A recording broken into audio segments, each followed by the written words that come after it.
karatu ne cikin ajin sani dai na zauna, zuciyata na baki zo ki karba da ke zan zauna. Tanadi na kullum bai wuce kanki a bar yabona, ki ban tukwicin kauna na ki ne ni kin ji mai sona. Kai ashe akwai zafi rashin masoyi, rayuwar ka za ta kamata dan yayi, da an taba ka kai dai za ka kama hawaye. Zuciyarka kullum kana ta zargi rayuwa ta juyi, ciwon jiki ke sa ka rasa komai, idan da ke mai sona ban ki yin komai. Tun da ke cetawa na faɗa ne maimai, akan kikin san zan yi komai.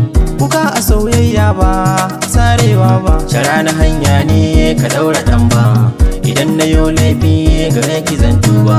Farin ciki kin bani irin ki babu gare ni na duba, wanda ya kushe ki ba na bashi ko akan hanya, kuma kike so gashi za na baki ko magarya.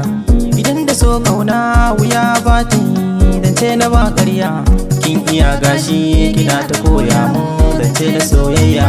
Idan da ke kowa za na kyale shi hayaniya ba na so, da ke nake tadi nake zumuɗi da canki baya mun ginsa. Dandali zan je da ni da ke ne alkawar naki gashi na amsa, zan tare bacin rai kar ya same ki ta homiyo wasa. Cikin raina san kina kunsa, albishin ran auren mu na nan a kusa. Da hanzari soyayya ba ta ginsa, a hankali soyayya ba ta ginsa. Zance na mai son ka da shi kar ka gosa, kiransa in ka ji daure ka amsa.